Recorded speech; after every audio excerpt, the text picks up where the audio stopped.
تفاصيل جريمة قتل بمدينة صفاقس راح ضحيتها 3 أفراد من نفس العائلة.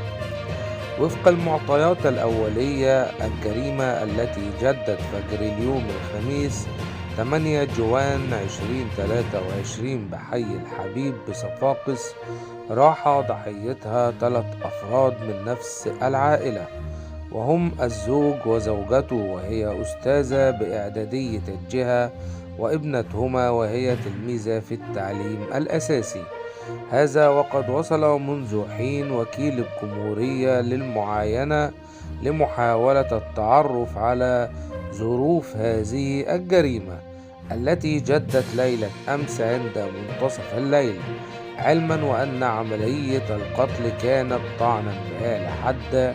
وقد اكتشفت جريمة ابن القتيلين وهو شاب في مقتبل العمر.